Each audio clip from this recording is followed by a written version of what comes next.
Sir आज 2 अक्टूबर का वक्त है। सबसे पहले गांधी जी के लिए 2 शब्द आपके मुंह से आप जो है वो गोडसे मुर्दाबाद नहीं कहते और गोडसे के तो आप जय जयकार लगा। महात्मा गांधी जी की तस्वीर अक्सर करके हर पार्टी के कार्यालयों में होती है, लेकिन भाजपा कार्यालयों में नज़र बहुत ना के बराबर आती है। ऐसा क्यों सर? तो क्या गांधी जी ने कभी आज के भारत की तस्वीर की कल्पना की थी कि मणिपुर जैसी घटनाएं जो हैं वो आज के भारत में होंगी? झोपड़ी वाले थे, उनकी तरफ जो है बड़े बड़े पर्दे डाल दिए जाते हैं। देश का प्रधानमंत्री जिसका आप बता रहे हैं पूरा विश्व लोहा मान रहा है, एक राज्य की पूर्व मुख्यमंत्री जिनकी पार्टी के महज जो है 19 विधायक ही रह गए थे, वो सर मायावती जी जो है वो इतना जो है अपशब्द कह रही हैं, तमाम चीज़ें सर निकल कर आ रही हैं। दानिश अली को कहा गया तब भी कोई मजबूत ट्वीट नहीं आया। आप देख रहे हैं SBN 24/7। इस वक्त हम मौजूद है देश की राजधानी दिल्ली इस्लामिक कल्चर सेंटर पर और एक बार फिर हमारे कैमरे के सामने जनाब इरफान साहब मौजूद हैं। 2 अक्टूबर का बड़ा ख़ास दिन है, पूरे देश के अंदर गांधी जयंती बहुत उत्सव से मनाई जा रही है। तमाम पार्टियाँ गांधी जयंती को भी लोकसभा के वक्त पर पूरी कोशिश कर रहे हैं भुनाने की कि किस तरह से, लेकिन वहीं पर सोशल मीडिया पे काफ़ी सारी चीज़ें ट्रेंड कर रही हैं। कोई गोडसे की बात कर रहा है तो कोई गांधी जी की। हम सीधा आपको लेकर चल रहे हैं राष्ट्रीय पूर्व अल्पसंख्यक मोर्चे के उपाध्यक्ष जनाब इरफान साहब। बहुत बहुत स्वागत है सर आपका। बहुत बहुत शुक्रिया, धन्यवाद। सर आज 2 अक्टूबर का वक्त है। सबसे पहले गांधी जी के लिए 2 शब्द आपके मुँह से सुनना चाहेंगे। ने सत्य और अहिंसा के पुजारी और जिन्होंने हमारे इस मुल्क को आज़ाद कराने में अपनी एड़ी चोटी का जोर लगाया और पूरे हिंदुस्तान को ही नहीं, असहयोग आंदोलन चलाकर, अहिंसक आंदोलन चलाकर पूरी दुनिया को जिन्होंने झकझोर दिया, ऐसे हमारे बापू राष्ट्रपिता महात्मा गांधी जी की आज जयंती थी। तो मैं उनको जो है आपके चैनल के माध्यम से खिराज अकीदत पेश करना चाहता हूँ, उनको नम्र श्रद्धांजलि अर्पित करना चाहता हूँ और वो सदा जो है हमारे देश के हर नागरिक के दिलों में रहेंगे, मन में रहेंगे और सदा उनको याद किया जाता रहेगा।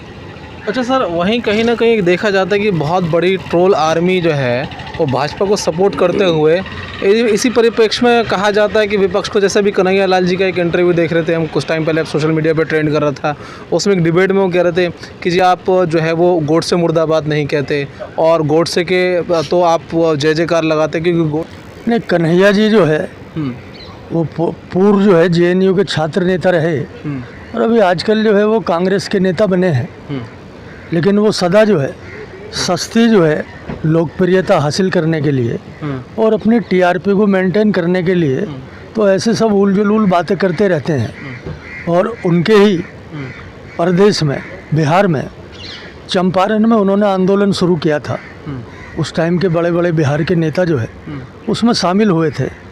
तो कभी गांधी जी की बात नहीं करेंगे और बाकी जितने भी सब सस्ती लोकप्रियता हासिल करने के लिए जो भी उनको TRP के लिए चाहिए होता है वो सब बातें करते हैं जिनका जो है कोई वजूद ही नहीं होता है। महात्मा गांधी जी की तस्वीर अक्सर करके हर पार्टी के कार्यालयों में होती है, लेकिन भाजपा कार्यालयों में नज़र बहुत ना के बराबर आती है। ऐसा क्यों सर? नहीं, भारतीय जनता पार्टी के सभी कार्यालयों में वहाँ राष्ट्रपिता महात्मा गांधी जी की भी जो है आपको फ़ोटो मिलेगी। वहाँ पर जो है लौह पुरुष सरदार वल्लभ भाई पटेल जी की भी मिलेगी। वहाँ पर अटल बिहारी वाजपेयी जी की भी मिलेगी। वहाँ पर डॉक्टर APJ अब्दुल कलाम साहब की भी मिलेगी। वहाँ पर सबकी फ़ोटो मिलती है जिन्होंने भी इस देश की आज़ादी में आंदोलन में हिस्सा लिया। वहाँ पर दीनदयाल उपाध्याय जी की भी फ़ोटो मिलेगी। वहाँ पर जो है श्यामा प्रसाद मुखर्जी जी की भी फ़ोटो मिलेगी। वहाँ पर वीर सावरकर जी की भी फ़ोटो मिलेगी। लेकिन कुछ ऐसे जो है इस देश में नकली गांधी है जिनको किसी न किसी छोटी छोटी चीज़ों पर जो है उनके पेट में दर्द होता है और उसका सबसे बड़ा कारण है कि उनकी आजकल दुकानें बंद हो चुकी हैं। उनकी दुकानों में कोई जो है सौदा नहीं है तो वो दूसरे की दुकान पर उनकी नज़र रहती है। क्या जिस वक्त गांधी जी ने ये तमाम जो आंदोलन किए थे देश को आज़ाद कराने के लिए और एक बहुत बड़े हिंदू, मुस्लिम, सिख, ईसाई सब उनके जो है वो आंदोलन के साथ थे, चाहे वो चंपारण का आंदोलन हो, चाहे वो डांडिया आंदोलन हो और भी कई सारे अनोखे आंदोलन जो है गांधी जी के समय पर रहे, तो क्या गांधी जी ने कभी आज के भारत की तस्वीर की कल्पना की थी कि मणिपुर जैसी घटनाएं जो हैं वो आज के भारत में होंगी, या अभी जुनैद जैसी घटनाएं होंगी, या नूह जैसी हिंसा होगी? और क्या आपको नहीं लगता कि अब कभी गांधी जी ने इस तरह के भारत की आज़ादी के बाद सोचा होगा कभी? सर एक बड़ा मर्मिक सवाल है सर। नहीं, क्या है ना, दोनों चीज़ों में बहुत अंतर है, बहुत फ़र्क है। आप 75 साल पुरानी बात कर रहे हैं और ये 75 साल के बाद की आप बात कर रहे हैं। ये हिंदुस्तान जो है ये पीरों का, पैगंबरों का और ऋषियों का, मनीषियों का, अवतारों का ये हमारा मुल्क है। और यहाँ पर जो है हर 50 किलोमीटर के बाद में जो है, आपने देखा होगा, आप जाते भी रहते हैं, आप भी पूरे देश का जो है दौरा करते रहते हैं। यहाँ पर हर 50 किलोमीटर के बाद में खान पान का टेस्ट बदल जाता है, पहनने का पहनावा बदल जाता है और बहुत भांति भांति की बोलियाँ बदल जाती हैं हर 50 किलोमीटर के बाद। इसके बावजूद भी ये मेरा देश, ये मेरा मुल्क जो भारत है, ये पूरी दुनिया में अपनी अनोखी और अनूठी पहचान रखता है।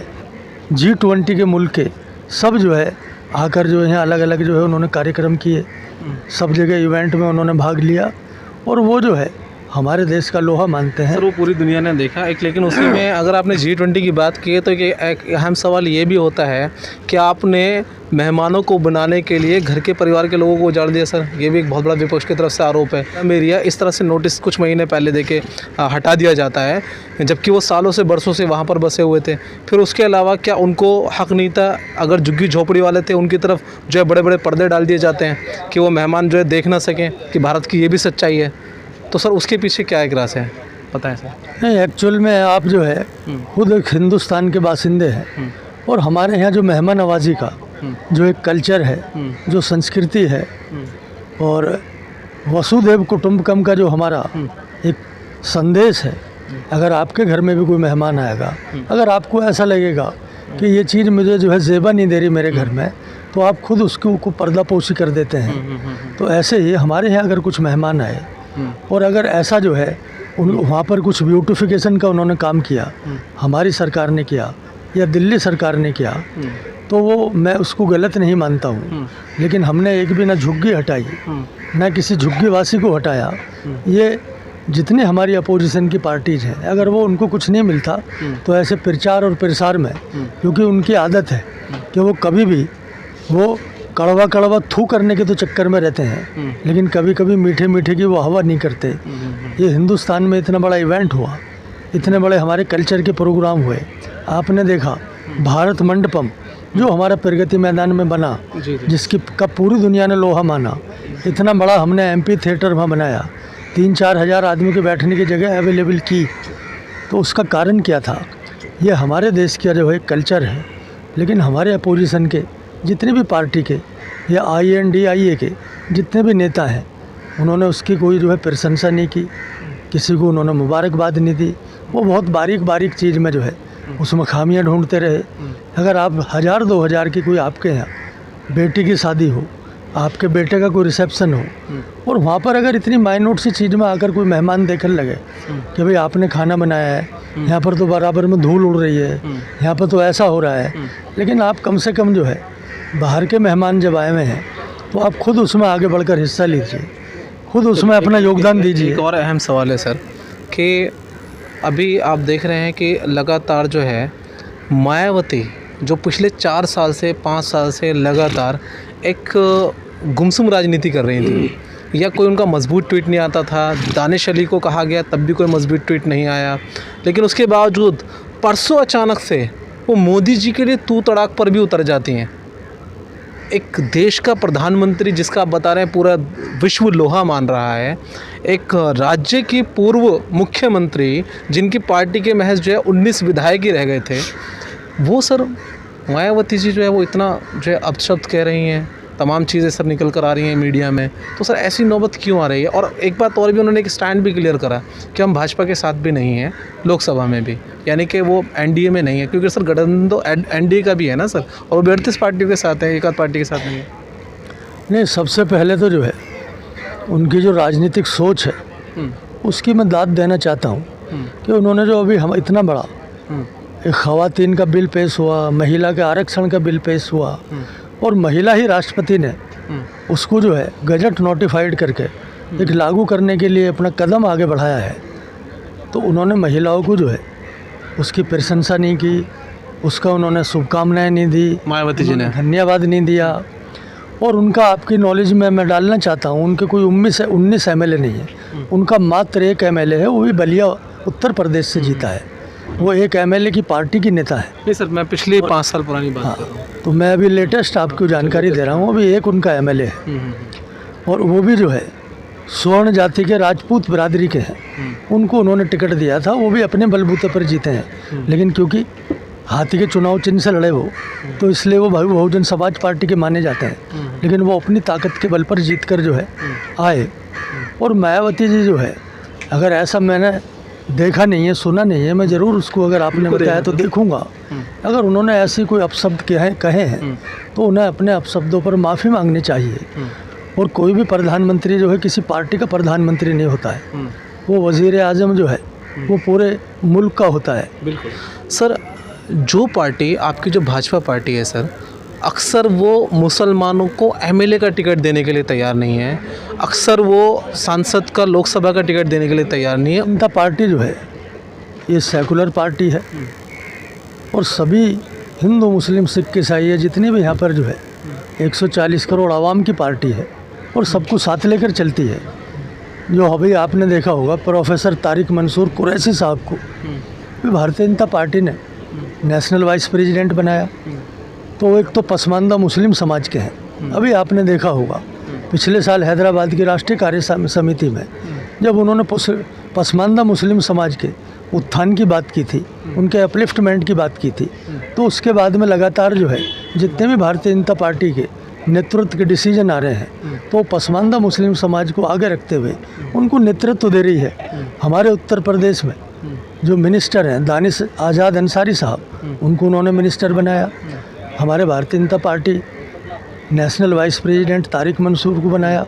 उससे पहले से ही जो है वो अब्दुल्ला कुट्टी साहब जो है वो नेशनल वाइस प्रेसिडेंट हैं भारतीय जनता पार्टी के। और हमारे 5 जो है स्पोक्स पर्सन भारतीय जनता पार्टी के वो हमारे मुस्लिम समाज के हैं। सैयद शाहनवाज हुसैन है जी जी जी, ज़फ़र इस्लाम साहब हैं जी जी जी, उसमें साजिया इल्मी साहब हैं जी, और उसमें ऐसे ही जो है पूना वाला शहजाद पूना वाला है। तो ऐसे 5 हमारे स्पोक्स पर्सन जो है भारतीय जनता पार्टी के। लेकिन आप 5 स्पोक्स पर्सन जो है जो INDA गठबंधन की प्रमुख कांग्रेस पार्टी है, वो सिर्फ और सिर्फ जो है वो वोट बैंक की राजनीति करते हैं। कहीं भी जो है ना अक़लियतों को कोई जो है उसका नेतृत्व देते हैं, ना पसमानदा मुस्लिम को नेतृत्व देते हैं, लेकिन वो दूसरों पर क्रिटिसिज्म करते हैं। तो ये एक अच्छी बात नहीं है उनकी। जी जी, ये क्रिटिसिज्म करने की उनकी कथनी और करनी में बहुत बड़ा फ़र्क है और हमारी कथनी और करनी आपके सामने है। चलिए सर, आखिरी और एक अहम सवाल सर, ये बताइए कि अभी जो एक तो आप खुद अपनी पूरी टीम को लेकर, मैं देखता हूँ लगातार सर आप सोशल मीडिया पे, इंस्टाग्राम पे, फेसबुक पे, ट्विटर हैंडल पे, व्हाट्सएप पे, तमाम जगह सर आपकी PMS जो है वो लगातार काम कर रही है। इस तरह के और भी भाजपा के जितने भी कारकुन हैं वो काम कर रहे हैं। लेकिन सर ये जो INDI के गठबंधन हुआ है और अब अकाली दल को भी इसमें इनवाइट कर लिया गया है, मायावती ने हालांकि दोनों तरफ से पल्ला झाड़ लिया है, तो ऐसे में सर आपको क्या लगता है मुस्लिम टिकट्स कितने होंगे? ये सर एक अहम सवाल है।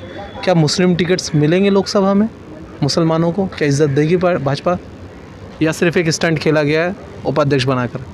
नहीं, ज़रूर। जब भी जो है जब 543 जो है लोकसभा की जो है लिस्ट आपके सामने आएगी तो वहाँ NDA गठबंधन और भारतीय जनता पार्टी के ज़रूर उसमें जो है जिनकी आप बात कर रहे हैं उनका चेहरा और नाम ज़रूर देखोगे।